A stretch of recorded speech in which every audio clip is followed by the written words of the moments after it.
প্রিয় দর্শক, চ্যানেল 24 এর নিয়মিত আয়োজন ইসলামী ব্যাংক টুয়ার্ডস গ্রোথে আপনাদের স্বাগত। এই অনুষ্ঠানে আমরা কথা বলি সমসাময়িক অর্থনীতি ও ব্যবসা বাণিজ্যের নানা বিষয় নিয়ে। আপনাদের সাথে আছি আমি ফারুক মেহেদি।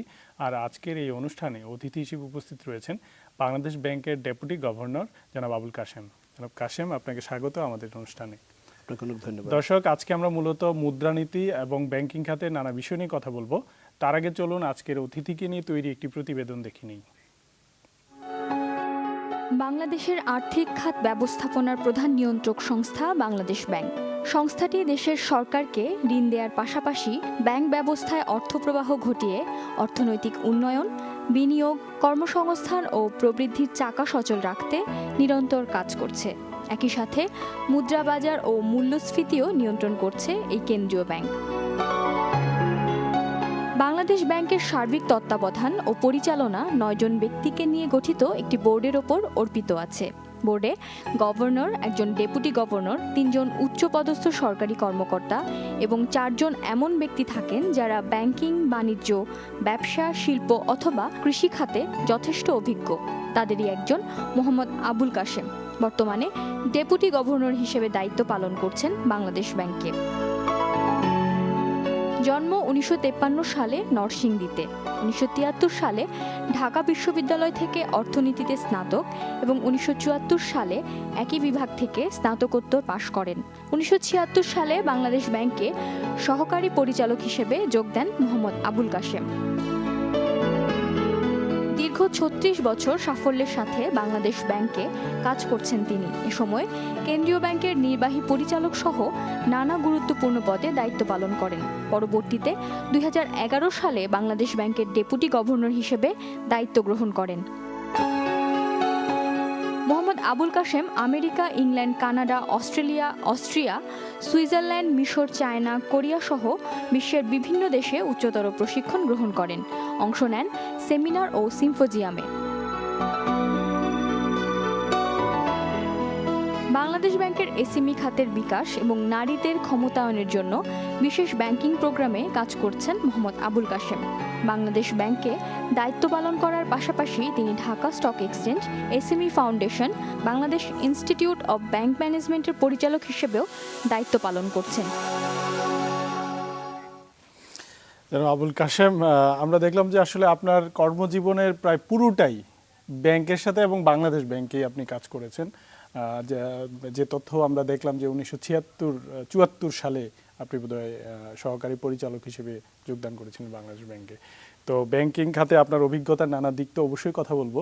তার আগে শুরুতেই যদি জানতে চাই আপনার শৈশবটা কোথায় কেটেছিল? আমরা যা দেখলাম যে আপনি নরসিংদীর, নরসিংদী আপনার জেলা, নরসিংদী জেলা। শৈশবটা কি ওইখানেই কেটেছিল? জেলা মনোহরী থানা পাইকান আমাদের গ্রামের নাম। তো সেই গ্রামে আমার জন্ম, ওইখানে আমি পড়াশোনা করেছি। প্রাথমিক বিদ্যালয়ে পড়েছি আমাদের বাড়ি থেকে কয় মিনিট, 3-4 মিনিটের মানে হাঁটা দূরত্বের একটা স্কুলে, জামালপুর স্কুল। তারপরে ক্লাস 5 পাস করে চলে গেলাম কিশোরগঞ্জ ডিস্ট্রিক্টের কটিয়াদি থানা, ওই হাই স্কুলে ভর্তি হই, কটিয়াদি হাই স্কুলে। ওইখানে ক্লাস 9 পর্যন্ত উঠি। তারপর 9 আবার কিশোরগঞ্জের আজমুদ্দিন হাই স্কুলে চলে যায় আর কি। তো 68 আমি এসএসসি পাস করি। তারপরে গুরুজাল কলেজে ভর্তি হই। গুরুজাল কলেজ থেকে 1970 সনে ইন্টারমিডিয়েট পাস করার পরে ঢাকা বিশ্ববিদ্যালয়ের সূর্যাসন হলে থাকতাম, অর্থনীতি পড়তাম। এই 5টা করে। ছোটবেলাটা তো এক ধরনের যে পরিবেশ, গ্রামীণ পরিবেশে বেড়ে ওঠা, তো সেই বেড়ে ওঠার সময় মানুষ তো এক সময় একটা ভাবে যে আমি বড় হলে এটা হতে চাই, ওটা হতে চাই। তা আপনার সেই রকম কোনো স্বপ্ন বা ভাবনা? আসলে মানে প্রাইমারি স্কুলে যখন পড়তাম তখন তো এরকম কোনো ভাবনা টাবনা আমার ছিল কিনা ঠিক মনে করতে পারি না। তো ঢাকা বিশ্ববিদ্যালয়ে যখন পড়তাম তখন আমরা বাড়ি যেতাম, কমলপুর স্টেশন থেকে উঠতাম, কি বলে ভৈরব গিয়ে নামতাম, ট্রেন বদল করতাম মানিকখালী। তখন মানে রিক্সায় মতিঝিল দিয়ে যখন পার হতাম ভাবতাম হয়তো 5 টাস করলে এখানে কোনো একটা অফিসে চাকরি বাকরি হবে, তবে আর কি একটু নিশ্চিতভাবে যে আর্থিক খাতে আসবো বা কেন্দ্রীয় ব্যাংকে আসবো এরকম ভাবনা আমার ঠিক ছিল না। আপনি তো অর্থনীতিতেই পড়েছেন, অর্থনীতিতে আসলে কি আগ্রহ নিয়ে পড়া নাকি আসলে ঢাকা বিশ্ববিদ্যালয়ে চান্স পেয়েছিলেন সেজন্য? আসলে না, আমি মানে ইংরেজি এবং অর্থনীতি দুইটাতেই সুযোগ পাই। তখন মানে ঠিক পাকিস্তান আমার 70 সনে ভর্তি হইতাম। আমার বড় ভাই একটা খবর বিজ্ঞাপন দেখেছিলেন যে অর্থনীতির ছাত্রদের জন্য কি একটা দাউদ ফাউন্ডেশন বা দাউদ কর্পোরেশন তারা একটা বৃত্তি দিবে। উনি বললেন যে দেখ মানে ওরা বৃত্তি দেয়, তো অর্থনীতি পড়তেই ভালো হবে। সেভাবেই অর্থনীতিতে আসা আর কি। মানে ওরকম কোনো ভাবনা ছিল কিনা যে অর্থনীতিতে পড়ে আসলে অর্থনীতি শাস্ত্রের সাথে থাকা এবং দেশের অর্থনীতি, ব্যবসা বাণিজ্য এই বিষয়গুলো না, আগ্রহ থাকে? অত কিছু আমি ভাবিনি বা হয়তো ভাববার মতো জ্ঞান বুদ্ধি ওই তখন ছিল না, হ্যাঁ। জাস্ট মানে অর্থনীতি আসলাম, পড়লাম এই আর কি।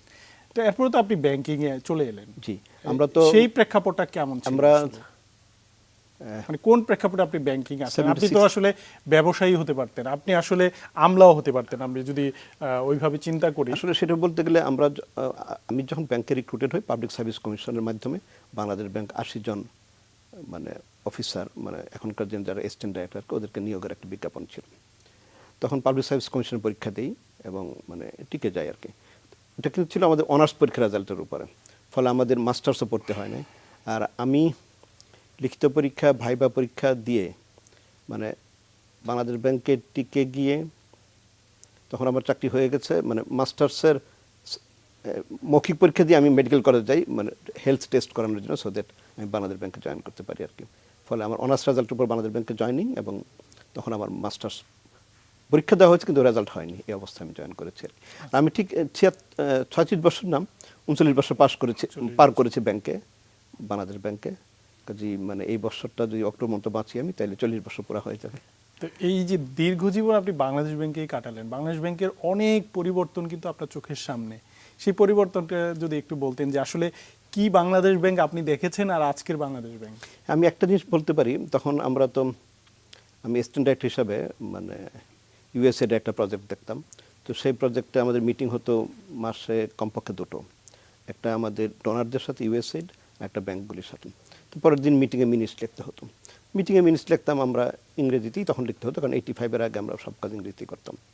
ইংরেজি লিখতে হতো, তারপরে উপরওয়ালার কাছে গেলে উনি চেঞ্জ করতেন, আবার বিসমিল্লাহ থেকে করতে হতো। অর্থাৎ আমি চিন্তা করি তখন আমাদের টাইপিস্ট যারা আমাদেরকে কাজ করে দিতেন, কি অসীম ধৈর্য তাদের ছিল। আর এখন একটা শব্দকে 10টা শব্দ চট করে কম্পিউটারে এদিক ওদিক করে ঠিক করে নেওয়া যায়। তো এই যে কম্পিউটার ব্যবহারের একটা মানে বিষয়, তথ্য প্রযুক্তির এক ধরনের সংযোজন, যেটা আমরা যে খালি কম্পোজিং এর কথা বললাম, এর চেয়ে আরো অনেক কিছু। মানে তখন আমরা 76-এ যেরকম ব্যাংক দেখেছিলাম, তো অনেক অনেক পরিবর্তন হয়েছে। তথ্য প্রযুক্তি ব্যবহার, অটোমেশন, এটা তথ্য প্রযুক্তির বিষয়। তারপরে প্রকিউরমেন্ট, এখন আমরা যেসব প্রকিউরমেন্ট করি, সে ক্রয় হোক বা সংগ্রহ হোক, আমরা স্বচ্ছতা, জবাবদিহি, হ্যাঁ সেটাই। বিশেষ করে এই গভর্নর আসার পরে আমরা যে অটোমেশন বা প্রকিউরমেন্ট, আমি সবচেয়ে গুরুত্বপূর্ণ দিয়ে বলি, সবার কাছেই বলি যে এখন আর কেউ মানে মাস্তানি করে কোনো প্রকিউরমেন্ট আমাদের নষ্ট করতে পারবে না। আপনি বাড়িতে বসে লালমনিরহাট হোক কি পটুয়াখালী হোক, আপনি টট্টর করে আমাদের মানে প্রকিউরমেন্টে পার্টিসিপেট করতে পারেন। তারপরে আপনার দেখে এইগুলি, অর্থাৎ কোনো মাস্তান যে আপনাকে মানে বিট দেওয়াতে বাধা দিবে, সেটার সুযোগ একদম নাই, একদম নাই। তো একটা ব্যাপক পরিবর্তন আসলে আপনার ব্যাপক পরিবর্তন হচ্ছে, এবং আমি অহংকার করে বলি যে বাংলাদেশের অন্যান্য সরকারি এজেন্সির চেয়ে আমরা এই দিকটায় নিঃসন্দেহে সবার আগে এবং অনেক বেশি কোয়ালিটেটিভ উন্নতিও করেছি প্রকিউরমেন্ট। বাংলাদেশ ব্যাংক যেহেতু আর্থিক খাতের নিয়ন্ত্রক সংস্থা, ব্যাংক এবং আর্থিক প্রতিষ্ঠানগুলো ঠিকভাবে চলছে কিনা এই বিষয়গুলো যেহেতু বাংলাদেশ ব্যাংক দেখে, তো আমরা কি এটুকু আপনার কাছে জানতে পারি যে আসলে এই যে বাংলাদেশ ব্যাংকের দক্ষতার কারণে আর্থিক খাতটা এখন কি অবস্থায় আছে? আর্থিক খাত তো মানে আপনারা জানেন যে অর্থ ব্যবসা করে, মানে গ্রাহকদের কাছ থেকে ডিপোজিট নেয়, আবার মানে বড়োয়ারদের কাছে টাকা দেন। এটা একটা কঠিন কাজ, চ্যালেঞ্জিং কাজ, এবং আমাদের ব্যাংকগুলি খুব বেশ চ্যালেঞ্জের মুখে আছে। তো তাদের যাতে কোনো রকম বিপত্তি না হয়, সাধারণ জনগণের ডিপোজিট তাতে নিরাপদ থাকে, সেই লক্ষ্যে আমরা কাজ করে যাচ্ছি। আমরা প্রথম যখন ব্যাংকে জয়েন করি তখন আমাদের এই মনিটরিং বা পরিদর্শন সুপারভিশন ছিল একরকম। এখন এটা গুণগত মান অনেক উন্নত হয়েছে। এখন আমাদের যেসব ইন্সপেক্টর ব্যাংকগুলিতে পরিদর্শনে যায়, তারা ল্যাপটপ নিয়ে যায়। আর আমরা যখন ইন্সপেক্টর ছিলাম, ধরেন 86, 7, 8 বা 9, 90-তে, আমাদের হাতে কিন্তু কিচ্ছু ছিল না। ফিরে আসতাম, লিখতাম, হয়তো ভুলে যেতাম, আবার যেতাম। এখন তারা অফিসে গিয়ে মানে ব্রাঞ্চে গিয়ে চট করে সব কম্পিউটার নিয়ে আসে এবং সেভাবে তারা রিপোর্টগুলি প্রণয়ন করতে পারে। আর দুই একটা বিষয়, হ্যাঁ কিছু চ্যালেঞ্জ আমাদের কাছে, দুই একটা বিপত্তিও হয়েছে ব্যাংকগুলিতে, সেগুলো আমরা নিরসন করতে পেরেছি। এবং এই ক্ষেত্রে আমি বলবো আপনাদের মিডিয়া, যারা ইলেকট্রনিক মিডিয়া বা খবরের কাগজ মিডিয়া, তারাও আমাদেরকে অনেক সহায়ক হয়েছে। মানে এই যে কাজ করতে গিয়ে আপনি বলছেন এই যে একটা গুণগত পরিবর্তন কিন্তু হয়েছে, এবং পদ্ধতি বা কৌশলের কথা বলছেন সেগুলোরও পরিবর্তন হয়েছে। এর মধ্য দিয়ে নিঃসন্দেহে একটা নজরদারি বেড়েছে এবং ব্যাংকগুলোতে সেই সুশাসনটা তো চলে আসছে। তারপরও আপনি কি মনে করেন যে বাংলাদেশ ব্যাংক কি আসলে পরিপূর্ণ স্বাধীনভাবে কাজ করতে পারে? আমাদের তো মানে স্বাধীনতা বা অটোনমি বাংলাদেশ ব্যাংক অর্ডার দেওয়া আছে, আমরা এর মধ্যে কাজ করি এবং সরকারের হস্তক্ষেপ না খুব একটা দৃশ্যমান না, একদম দৃশ্যমান না। আমরা স্বাধীনভাবে কাজ করতে পারি, সরকার হস্তক্ষেপ নাই। এবং আমাদের আকাঙ্ক্ষা অনুযায়ী আপনারা জানেন যে সরকারি মালিকানাধীন ব্যাংকগুলির উপর আমাদের প্রাইভেট ব্যাংকের উপর যেরকম ধরনের মানে সুপারভিশন ছিল, এখন সেটাও গভর্নমেন্ট আমাদেরকে দিয়ে দিয়েছে। সেটা আপনারা করছেন। নিশ্চয়ই। আবুল কাশেম, বাংলাদেশ ব্যাংক অনেক কাজ করে, এর মধ্যেও কিন্তু অনেক অনিয়ম, অনেক নানা অনেক অপ্রত্যাশিত ঘটনাও ঘটে, সেগুলো নিয়ে আমরা কথা বলবো। একটা ছোট বিরতি নেব। প্রিয় দর্শক, ইসলামী ব্যাংক টুয়ার্ডস গ্রোথের এ পর্যায়ে ছোট্ট একটা বিরতি নিচ্ছি, আমাদের সাথেই থাকুন।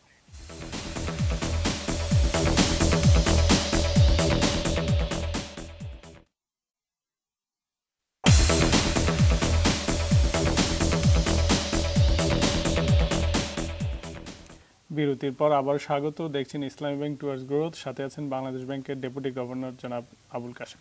জনাব কাশেম, আমরা কথা বলছিলাম, এই যে বিরতির আগে বলছিলাম, এই যে এত নজরদারি, এত তথ্য প্রযুক্তির বিকাশ, অনেক সফটওয়্যার আপনারা ইন্ট্রোডিউস করেছেন, তারপর ব্যাংকগুলোতে কিন্তু বিভিন্ন সময় আমরা আর্থিক কেলেঙ্কারি বা অনিয়ম কিন্তু দেখি। তা আপনার কি মনে হয় যে আসলে কোন বিষয়গুলোতে আরেকটু বেশি নজর দিলে হয়তো এই জিনিসগুলো আসলে কমিয়ে আনা সম্ভব? আসলে মূল চ্যালেঞ্জটা হলো সুশাসন, গুড গভর্নেন্স। সেটা আপনার সরকারি ব্যাংক হোক, বেসরকারি ব্যাংক হোক, বিদেশি ব্যাংক হোক, যদি তারা তাদের নিজস্ব নিয়মকানুন বাংলাদেশ ব্যাংকের নির্দেশাবলী পালন করে চলে, কোনো রকম অনিয়ম হবে না, একদম কোনো সুযোগ নাই। আর আমরা ইন্টিগ্রেটেড সুপারভিশন সিস্টেম, আমরা আরেকটা সফটওয়্যার চালু করেছি, সর্বক্ষণ আমরা তাদের উপর তদারকি করে থাকি। এবং আরেকটা চালু করেছি ধরেন এলসি সংক্রান্ত বিষয়, কয়টা খুললো, কয়টা রিটায়ার করলো, কোন দেশ থেকে কী আসলো। কাজেই মানে ইলেকট্রনিক খবরদারিটা আগের চেয়ে বেড়েছে এবং আমি বলবো যে নিবিড়ভাবে আমরা এটা দেখতে পাচ্ছি। তবু দু একটা ঘটনা যখন ঘটে, কেউ যখন কমপ্লেন করে, আমরা কমপ্লেন করার জন্য কাস্টমার ইন্টারেস্ট প্রোটেকশন সেল বলে একটা নতুন মানে উদ্ভাবনী আমাদের আছে এবং সেটা নিয়েও কাজ করছি। যে কেউ কোনো বিষয়ে কমপ্লেন করতে পারেন ব্যাংকের বিষয়ে, ব্যাংকের বিরুদ্ধে বা ইভেন আমাদের বিরুদ্ধে, আমরা সতর্কভাবে এগুলি পরীক্ষা করি এবং প্রফেশনালি পরীক্ষা করি এবং এগুলির একটা নিরসন দেওয়ার চেষ্টা করি। এখন যেহেতু আসলে বেসরকারি খুব বেশি আসলে সম্প্রসারিত হচ্ছে, যে কারণে আসলে ব্যাংকিং ইন্টিগ্রেশন অনেক বেড়ে গেছে আমদানি রপ্তানিতে, তো ঘটনাগুলো তো আসলে ওই জায়গাগুলোতেই ঘটে, বড় বড় ডিলের ক্ষেত্রেই ঘটে। তো এখন বাংলাদেশ ব্যাংকে আসলে কাস্টমসের সাথে বা ইনকাম ট্যাক্সের সাথে ইন্টিগ্রেটেড ওয়েতে কাজ করতে পারে কিনা? জি, আমরা কাস্টমস বা অন্যান্য সরকারের মানে customs department, that is NBR এবং অন্যান্য প্রতিষ্ঠাতা, আমরা খুব নিবিড়ভাবে কাজ করি এবং বোধহয় কয়েকদিনের মধ্যেই এরকম একটা মানে এমওইউ আমরা সই করতে যাচ্ছি এনবিআর এর সাথে। এবং কোনো কোনো ক্ষেত্রে গভর্নর সাহেব অফার দিয়েছেন যে অন্য কোনো সংস্থার যদি কোনো রকম সফটওয়্যার ডেভেলপ করার প্রয়োজন পড়ে, আমরা আমাদের জনবল দিয়ে বিনা খরচে এটা করে দিব সরকারের যে কোনো এজেন্সির জন্য, যাদের সাথে ফিনান্স রিলেটেড, কাস্টমস রিলেটেড বা ফিসকাল পলিসি রিলেটেড কোনো। এতে কি কি লাভ হতে পারে আর কি? এতে লাভ ধরুন, আমরা তো দাবি করি এবং আমি অহংকারের সাথে দাবি করি যে আমরা অনেক দূরে গিয়েছি অটোমেশনে বা ইলেকট্রনিক সুপারভিশনে। তো অন্যান্য প্রতিষ্ঠান সরকারের যেগুলি পিছিয়ে আছে অথবা যারা আরও এগোতে চায়, তাদেরকে আমরা এই জিনিসগুলি দিব। অর্থাৎ আমরা তো গোটা দেশ নিয়ে ভাবি, শুধু একটা ক্ষেত্র না অথবা একটা লিমিটেড ক্ষেত্র না, ইউনিফর্ম ওয়েতে। রাইট, আপনি ঠিকই বলেছেন, ইউনিফর্ম ওয়েতে, যাতে সবাই ঠিক একই মানে মানে অটোমেশন একই মানে আসতে পারে এবং মানুষের কল্যাণে যেন কাজ করতে পারে। এই যে আমরা মিলেনিয়াম ডেভেলপমেন্ট গোল বা সাস্টেনেবল ডেভেলপমেন্ট গোল করতে যাচ্ছি, সেই দিকে আমরা এগিয়ে যাচ্ছি এসবের মাধ্যমে।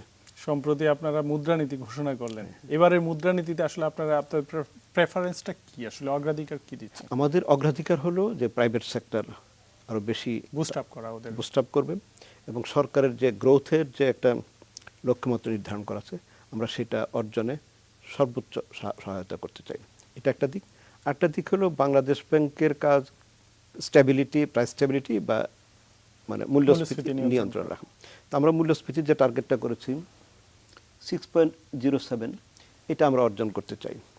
সেটা অর্জন করতে গেলে যেসব টুলস ব্যবহার করতে হবে মনিটারি পলিসির ক্ষেত্রে বা মানি সাপ্লাই নিয়ন্ত্রণের ক্ষেত্রে বা সম্প্রসারণ, সবগুলি আমরা ব্যবহার করব এবং ব্যাংকগুলি বা সরকার সকলের সহযোগিতা নিয়ে এটা আমরা করব। গত নভেম্বরে তো 6.2 ছিল, সেটা আপনারা 6.7 বলছেন কেন? তার মানে আপনারা এক্সপেক্ট করছেন যে বেড়ে যাবে? না, আমি 6.7 বলিনি, আমি 6.07 বলেছি।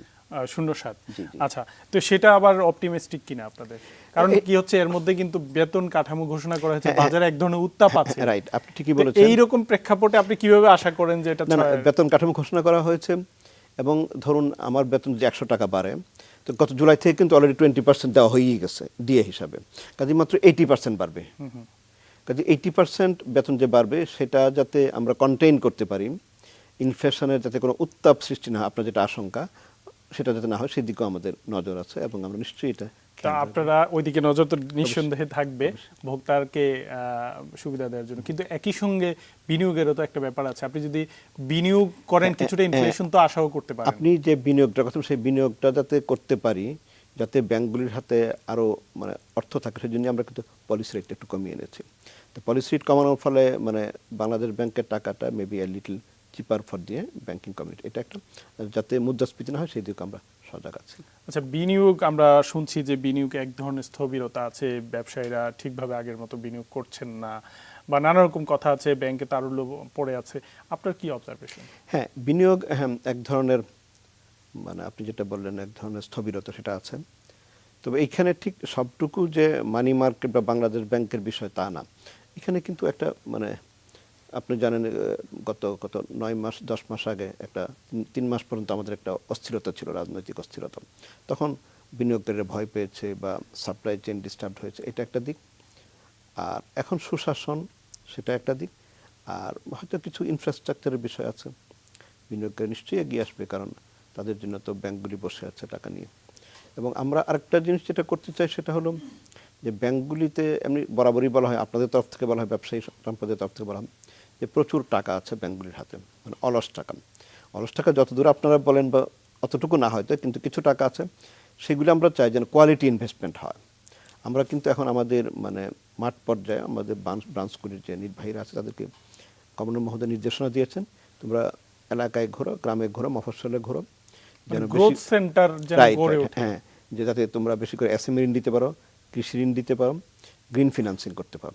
অর্থাৎ আমরা ঠিক বড় বড় কর্পোরেট ফিনান্সিং না দিয়ে আমরা কোয়ালিটি অফ লোন বাড়াতে চাই, কোয়ালিটি অফ লোন উন্নত করতে, এবং মফস্বল মানে সারা দেশের জন্য ব্যাংকগুলোর আগ্রহ তো সেদিকে আমরা খুব একটা বেশি দেখি না, কারণ তারা একটা কোলাটেরাল চায়, এবং তারা অনেক সময় মনে করে যে ওইখান থেকে রিটার্ন কম আসবে। না, একটু ব্যাপার না, রিটার্ন কিন্তু একদম কম আসবে না। আমরা যে জিনিসটা বিশ্লেষণ করে দেখেছি, আমাদের এসএমই লোন তারা সময় মতো ফেরত দিচ্ছে, কৃষি ঋণ ফেরত দিচ্ছে, এবং কৃষি ঋণ দেওয়ার যে বড় জিনিসটা আর কি আমরা দেখি, আজকে কিন্তু দেশে শস্য উৎপাদন অনেক বেড়েছে। এই গভর্নর যখন প্রথম আসেন আমাদের ব্যাংকে, আমার মনে হয় 1 মাসের মধ্যেই আমরা একটা কাজ করেছি, সেটা হলো যে বর্গা চাষিদের ঋণ দেওয়া। বর্গা চাষিদের ঋণ দেওয়া 1972 সন থেকে শুরু করে এর পর্যন্ত অনেক গভর্নর গেলেন, বা আমরা দীর্ঘদিন চাকরি করেছি।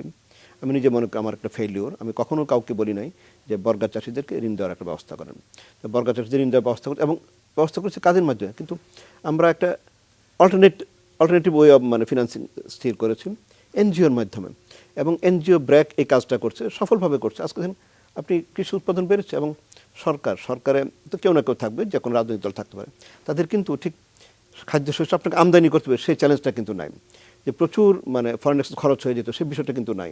আমি দাবি করব, এবং বড় গলায় দাবি করব, যে বাংলাদেশ ব্যাংকের এই কর্মসূচির কারণে, বর্গা চাষিদের ঋণ দেওয়ার কারণে এবং কৃষি ঋণ ব্যাপকভাবে দেওয়ার কারণে এই সফলতা এসেছে। কিছু কিছু জায়গায় কিছু আন্ডার প্রিভিলেজড এরিয়া আছে, যেমন হাওর এলাকা, বা যে জায়গাগুলোতে আসলে রিচ করা খুব কষ্ট, সেই জায়গাগুলোতে আপনাদের ব্যাংকিংয়ে বিশেষ কোনো প্রণোদনা থাকে কিনা? আপনি যে জিনিসটা বলেছেন যে যেসব এলাকা প্রত্যন্ত এলাকা বা দূরবর্তী এলাকা, আমরা কিন্তু আপনি জানেন যে কয়দিন আগেও যারা মানে বাংলা ইন্ডিয়ান কি বলে এনক্লেভ ছিল, আমরা সেখানেও গেছি, মানে কিছু ইনোভেটিভ কাজ, ফিনান্সিয়াল ইনক্লুশনের কাজের কারণে আমরা ওইখানে গেছি, ব্যাংকগুলিকে বলেছি তোমরা ওইখানে ব্রাঞ্চ করো, এবং ওইখানে ঋণ দেওয়া শুরু, এবং অন্যান্য সামাজিক কাজকর্ম শুরু হয়েছে।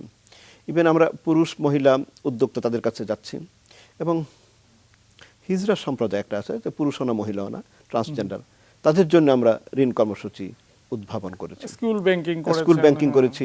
আপনি জানেন স্কুল ব্যাংকিংয়ে 800 কোটি টাকা জমা পড়েছে। গভর্নর মধ্যে মধ্যে বলেন যার ইচ্ছা করলে দুইটা ব্যাংক করতে পারে, কারণ 400 কোটি টাকা লাগে ক্যাপিটালে একটা ব্যাংক করতে। কাজে স্কুল ব্যাংকে আমরা গেছি, 100 টাকার অ্যাকাউন্ট করেছি, এবং রাখাইন সম্প্রদায় বা মার্জিনালাইজ যারা আর কি, যারা যে ব্যাংকের সুযোগ সুবিধা পেতেন তাদের কাছে আমরা যাচ্ছি ফিনান্সিয়াল ইনক্লুশনের আওতায়।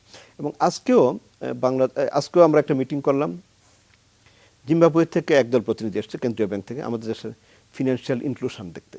আচ্ছা, তার বিভিন্ন ব্যাংকে কথা বলেছে। এই খাতে আপনাদের তো বেশ অগ্রগতি আছে। আমরা ইন্টারন্যাশনাল মানে স্বীকৃতি পাচ্ছি, গভর্নর প্রাইজ পাচ্ছেন, বাংলাদেশ ব্যাংক প্রাইজ পাচ্ছে। আবুল কাশেম, আমরা জানি যে বিশ্ববাজারে জ্বালানি তেলের দাম রেকর্ড $27 নিচে নেমে এসছে। আমরা এই বিষয়গুলো নিয়ে কথা বলবো, তবে আরেকটা বিরতি নেব। প্রিয় দর্শক, ইসলামী ব্যাংক টুয়ার্ডস গ্রোথের এই পর্যায়ে ছোট্ট একটা বিরতি নিচ্ছি, ফিরছি একটু পরে, আমাদের সাথেই থাকুন।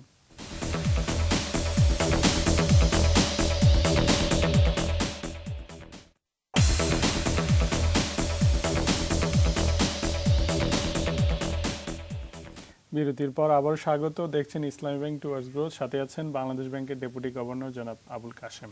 জনাব কাশেম, আমরা বিরতির আগে বলতে চাচ্ছিলাম যে আসলে বিশ্ববাজারে জ্বালানি তেলের দাম তো একদম তলানিতে চলে এসেছে, ব্যারেল প্রতি এখন $27-এরও নিচে। তো এটা একটা রেকর্ড আর কি, দীর্ঘ সময়ের ভেতরে এত কমে আসা। কিন্তু আমরা দেখছি যে এই ট্রেন্ড কিন্তু বেশ অনেক আগে থেকে বাংলাদেশ সরকারকে ব্যাপকভাবে বলা হয়েছে বিভিন্ন কর্নার থেকে যে আসলে এই তেলের দামটা সমন্বয় করা, কিন্তু সরকারের দিক থেকে সেরকম কোনো আসলে দেখা যাচ্ছে না। তো আপনারা তো আসলে মূল্যস্ফীতি নিয়ন্ত্রণে রাখার নিয়ে চেষ্টা করে থাকেন, এটাকে আপনি কি মনে করেন যদি অ্যাডজাস্ট করা হতো তাহলে ভোক্তা কিছুটা সুফল পেত, এবং আপনারা যে চিন্তা করছেন 6-এর মধ্যে রাখা মূল্যস্ফীতি, সেটারও একটা কাজ হতো? হ্যাঁ, আসলে এই যে তেলের দাম বিশ্ববাজারে পড়ছে এবং ইরানের উপর যে মানে স্যাংশন ছিল সেটা উইথড্র করার পরে ইরানও কিন্তু এই বাজারে ঢুকবে, হয়তো আরও কমবে। আরও কমলে নিশ্চয়ই সরকার এই জিনিসটা বিবেচনা করবে যে এটা সমন্বয় করার দরকার আছে কিনা। যখন সরকার এটা সমন্বয় করবে, সেটা আমাদের ইনফ্লেশন কন্টেইন করার ক্ষেত্রে, ইনফ্লেশন নিয়ন্ত্রণের ক্ষেত্রে আরও সহায়ক হবে। এটা সম্পূর্ণ সরকারি ব্যাপার, বাংলাদেশ ব্যাংকের বিষয় না। এমনিতে বাংলাদেশ ব্যাংক কোনো সুপারিশ করতে পারে কিনা সরকারকে, বা করার এরকম পদক্ষেপ নিতে পারে কিনা যে সরকার নিজেই বিবেচনা করবে, এবং আজকে তো কাগজ দেখলাম যেটা সমন্বয়ের কথা ভাবছে। আমরা জানি যে আসলে বিনিয়োগ নিয়ে, যেহেতু আমরা এর আগেও কথা বলছিলাম যে বিনিয়োগে একটা বড় বাধা হচ্ছে ঋণের সুদের হার। অনেক আগে থেকে এটারও প্রচারণা ছিল যে বিনিয়োগের বাধা দূর করার জন্য সুদের হার কমিয়ে আনা, এক অঙ্কে নামিয়ে আনা, সিঙ্গেল ডিজিট যাকে বলে, সেটা আসলে বাস্তবায়ন হচ্ছে না। এই যে আপনি যেটা বললেন বিনিয়োগের সুদের হার কমিয়ে আনা, তো বাংলাদেশ ব্যাংক থেকে যে নীতি সহায়তা আমরা দিয়েছি, আমরা বলেছি যে রিপো রেট আমরা কমিয়েছি, তো সেটাতে একটা সহায়তা হবে ব্যাংকগুলির জন্য, তারা আরও বেশি টাকা বিনিয়োগ করতে পারবে, বেশি টাকা মানে লোনেবল ফান্ড তাদের কাছে যাবে, ইন্টারেস্ট রেট কমবে। আর ইন্টারেস্ট রেট কমানোর বিষয়টা কিন্তু আমরা কাউকে মানে ডাইরেক্ট করতে পারি না, তবে সরকারি ব্যাংকগুলি আপনারা দেখেছেন হয়তো, তারা ল্যান্ডিং রেট কমাবে ফেব্রুয়ারি থেকে। সরকারি ব্যাংক যখন কমাবে তখন কম্পিটিশনে টিকতে হলে বেসরকারি ব্যাংকগুলিও কমাবে, আস্তে আস্তে এটা কমবে। একদিন হয়তো কমবে না, একটু টাইম ল্যাগের একটা এফেক্ট থাকবে, আস্তে আস্তে কমবে। এবং অন্যান্য জিনিস যদি তাদের জন্য সহায়ক হয়, ফেভারেবল হয়, বিনিয়োগ বাড়বে, অনেক বাড়বে, কারণ প্রচুর প্রচুর সুযোগ আছে, পটেনশিয়াল আছে এই দেশে বিনিয়োগের, ব্যবসা বাণিজ্যের। ব্যাংকগুলোর আসলে ব্যয়ের আরেকটা খাত হচ্ছে যে বিনিয়োগে অনেক সময় খেলাপি যে বিষয়গুলো থাকে, লোন ঋণের যে খেলাপির কারণে ওদের কস্ট বেড়ে যায়, যে কারণে অনেক সময় ইন্টারেস্ট রেট কমাতে পারে না। খেলাপিটা আসলে মানে কমানো নিশ্চয়ই কমছে, কিন্তু সেটা আরো কমিয়ে আনার কোনো সুযোগ আছে কি? আমরা তো মানে সেখানে এনফোর্সমেন্ট করা বা অন্যান্য আরো যা কিছু এনফোর্সমেন্ট মনিটরিং এটা আমরা বরাবরই করে যাচ্ছি। খেলাপি ঋণ কমিয়েছে তারা মানে ক্যাশ আদায় করে খেলাপি ঋণ কমাচ্ছে, অন্য ঋণ কমাচ্ছে, এবং খেলাপি ঋণ কমবে, এবং খেলাপি ঋণ বাড়লে কিন্তু তারা ইন্টারেস্ট রেট কমাতে পারে না, কারণ ব্যাংক তো তাকে তো বাঁচতে হবে। ফলে খেলাপি ঋণের হার কমছে, বাংলাদেশ ব্যাংক মনিটরিং করছে, ব্যাংকগুলিকে বরাবরই আমরা টাকাতে দিয়ে যাচ্ছি, এবং এটা কমবে। রিজার্ভেও বাংলাদেশ ব্যাংক অনেক সাফল্য দেখিয়েছে, আমরা দেখছি প্রতিদিনই রেকর্ড হচ্ছে। সর্বশেষ যদি বলি $27 বিলিয়ন উপরে ছাড়িয়ে গেছে রিজার্ভ। এটাকে অনেকে আবার একটু সমালোচক যারা একটু নেগেটিভলি দেখে যে নিশ্চয়ই বিনিয়োগ হচ্ছে না বলে আসলে রিজার্ভটা থেকে যাচ্ছে। আপনার কি মূল্যায়ন? না, রিজার্ভ বাড়ছে, এটা তো আমাদের কৃতিত্ব। আমরা রিজার্ভ ম্যানেজমেন্ট করি বাংলাদেশ গভর্নমেন্টের তরফে, বাংলাদেশের সাধারণ মানুষের তরফে। তো রিজার্ভটা তো আসে আমাদের ওয়েজ আর্নার্স রেমিটেন্স বা সরকারি অন্যান্য যেগুলি আয় হয় বিদেশ থেকে, লোন গ্র্যান্ট, এতে তো রিজার্ভ বাড়ছে, এবং এইখানে যাতে লোকজন বিনিয়োগ করে, বিনিয়োগের সুযোগটা পায়, সেদিকেও আমরা যত্নবান, আমরা পলিসি সাপোর্ট দিয়ে যাচ্ছি। আর এমনিতে রেমিটেন্সও আমরা দেখলাম যে বেশ সাফল্য। নিশ্চয়ই, হ্যাঁ। গত মানে সম্প্রতি যে সর্বশেষ যে রিপোর্টে আমরা সেটা দেখি যে প্রায় 15.3 বিলিয়ন ডলার আপনাদের যে রেমিটেন্স এসছে, তারপরেও কিন্তু বলা হচ্ছে যে একটা বড় অংশ মানে বৈধ চ্যানেলে আসছে না, অবৈধ চ্যানেলে আসছে। আমরা তো সেই বাধাগুলো দূর করার জন্য বাংলাদেশ ব্যাংক কি করছে? আমরা তো বরাবরই উৎসাহিত করে থাকি যারা ওয়ে জার্নাল তারা যেন বেশি করে বৈধ চ্যানেলে পাঠান, কারণ বৈধ চ্যানেলে যদি না পাঠায় তাহলে এটা আমরা রিজার্ভে নিতে পারি না, এক। আর বৈধ চ্যানেলে না আসলে এটা মানে অবাঞ্ছিত সেক্টরে এটা খরচ হয়। আবার আপনি এইখান থেকে খারাপ লোক নিয়ে যাবে এবং এটা মানে একটা আন্ডারগ্রাউন্ড মার্কেট থাকবে এবং তখন অবৈধ মানে চোরাচালানি, মানি লন্ডারিং এইগুলির সুযোগ সৃষ্টি হয়। কাজে আমরা বরাবরই আমাদের ওয়ে জার্নালকে উৎসাহিত করে থাকি। আমরা বিভিন্ন জায়গায় মানে ব্যাংকগুলিকে ব্রাঞ্চ করতে বলি, রেমিটেন্স হাউস করতে বলি এবং সেভাবেই তারা আনে আর কি। এই যে আপনাদের যে প্রোগ্রামটা ইসলামী ব্যাংক করছে, তারা কিন্তু আমাদের প্রচুর রেমিটেন্স আনে এবং তারা খুবই যত্নবান। সোনালী ব্যাংক, অন্যান্য ব্যাংক প্রচুর রেমিটেন্স আনে। We must congratulate them. তারা পারছে, অন্যরা পারছে না কেন? এখানে কি আসলে ব্যয় অনেক ক্ষেত্রে অভিযোগ করেন? আমরা অনেক আসলে ওয়ে জার্নালের সাথে কথা বলেছি, তারা বলছে যে আসলে অনেক ব্যাংক বেশি চার্জ করে, যে কারণে ওরা পাঠাতে উৎসাহিত হয়। এটাতে চার্জ কমিয়ে আনার উপায় কি? সেই চার্জ কমানোর জন্য আমরা ওদেরকে তাগাদা দিচ্ছি এবং যাতে আরো সহজে রেমিটেন্স করতে পারে। তো ধরুন যারা বিদেশে কাজকর্ম করে তাদের রবিবার দিন ছুটি পায়, তো অনেক দেশে আমাদের রেমিটেন্স হাউসগুলো রবিবার দিন খোলা রাখে না। তো অনেক জায়গায় আমরা অনুরোধ করেছি তোমরা রবিবার দিন খোলা রাখো, যাতে রেমিটাররা, ওয়ে জার্নাররা মফস্বল থেকে এসে তোমাদের ব্রাঞ্চে এসে রেমিটেন্সটা সহজে করতে পারে। আমরা বরাবর উৎসাহ দিয়ে যাচ্ছি। আপনারা বড় শিল্পে বিনিয়োগে উৎসাহিত করার পাশাপাশি এসএমইতেও কিন্তু ব্যাপক নজর দিয়ে থাকেন, কারণ বাংলাদেশ ব্যাংকের এটা দায়িত্ব। আমরা সর্বশেষ যে বাংলাদেশ ব্যাংকের রিপোর্ট তথ্য দেখছি সেখানে বলা হচ্ছে যে এই এসএমই খাতে প্রায় ৮২,০০০ কোটি টাকা বিতরণ করা হয়েছে গত সদ্য বিদায়ী বছরে। তো এই যে টাকা ব্যয় করা হলো সেটা কতটা আসলে তরুণ উদ্যোক্তারা বা নতুন উদ্যোক্তারা আবার নারী উদ্যোক্তারা এর সুফল পেয়েছে? আমরা ৮২,০০০ কোটি টাকা বিতরণ করেছি বাংলাদেশের বিভিন্ন ব্যাংক এবং নন ব্যাংক ফিনান্সিয়াল ইনস্টিটিউশন। আমরা তাদেরকে প্রণোদনা দিয়ে থাকি যে তোমরা এই স্কিমে বিতরণ করো, তাহলে আমাদের কাছে রিফাইন্যান্স পাবে। রিফাইন্যান্সটা অর্থ হলো তারা ব্যাংক রেটে, ধরুন একটা ব্যাংক ঋণ দিল, ধরুন ইসলামী ব্যাংক ইনভেস্ট করলো আমাদের কাছ থেকে, মানে কম রেটে 5% রেটে তারা আমাদের কাছে টাকাটা পায়, অর্থাৎ তাদের কস্ট অফ ফান্ড এখানে কম হন। তো ফলে তারা বেশি করে উৎসাহী হয় এবং আমরা তো নতুন উদ্যোক্তা, নারী উদ্যোক্তা এগুলির জন্য ব্যাপকভাবে কাজ করে যাচ্ছি। আপনারা জানেন হয়তো যে আমরা ঢাকা চেম্বারের সাথে একটা চুক্তি স্বাক্ষর করেছি নতুন উদ্যোক্তা সৃষ্টি করার জন্য, যেটা 100 কোটি টাকার যে তহবিল। যেটা আরও একটা বিশ্ববিদ্যালয়ের সাথে আমরা করেছি, এসএমই ফাউন্ডেশনের সাথে আমরা নিবিড়ভাবে কাজ করে যাচ্ছি যাতে এসএমইটার ব্যাপক সম্প্রসারণ ঘটে। তো নতুন উদ্যোক্তা সৃষ্টি হয়, তরুণ উদ্যোক্তা সৃষ্টি হয় এবং আমাদের প্রশিক্ষণের ব্যবস্থা আছে। আমরা প্রমোশনাল কাজও করে যাচ্ছি এসএমই উদ্যোক্তাদের জন্য। আমরা শেষ করব, তার আগে অল্প কথায় যদি জানতে চাই যে পুঁজিবাজার কিন্তু একটা জায়গায় মানে স্টেবল আছে, যে এটাকে আরেকটু চাঙ্গা করার জন্য নানা রকম উদ্যোগ নেওয়া হচ্ছে, কাজ হচ্ছে না। বাংলাদেশ ব্যাংকেরও কিছু ভূমিকা আছে। আপনারা কি মনে করেন যে আসলে কি পদক্ষেপ নিলে পরে এটা আসলে আরেকটু চাঙ্গা করা সম্ভব? বাংলাদেশ ব্যাংক সহায়তা দিয়ে যাচ্ছে পুঁজিবাজার যাতে চাঙ্গা হয়, যাতে আরো ভালো হয় এবং মানুষ যাতে না ঠকে, কেউ যেন না ঠকে এবং মানে ব্যাংকিং ব্যবস্থার মধ্যে যেন, অর্থাৎ ব্যাংকগুলি যেন ক্ষতিগ্রস্ত না হয়, সাধারণ বিনিয়োগ করে যেন ক্ষতিগ্রস্ত, সেই জন্য আমরা বরাবরই নিরন্তর কাজ করে যাচ্ছি। আচ্ছা আবুল কাশেম, আপনি যেভাবে কথা বললেন আমাদের ইতিবাচক বাংলাদেশের পক্ষে, এবং আগামী দিনে বাংলাদেশ ব্যাংক আরও ইতিবাচক কাজ করবে, বাংলাদেশ এগিয়ে যাবে। আপনাকে অসংখ্য ধন্যবাদ আমাদের স্টুডিওতে আসার জন্য। প্রিয় দর্শক, শেষ করব ইসলামী ব্যাংক টুয়ার্ডস গ্রোথ। দেখা হবে আগামী পর্বে হয়তো অন্য কোনো অতিথির সাথে। সে পর্যন্ত ভালো থাকুন, সুস্থ থাকুন।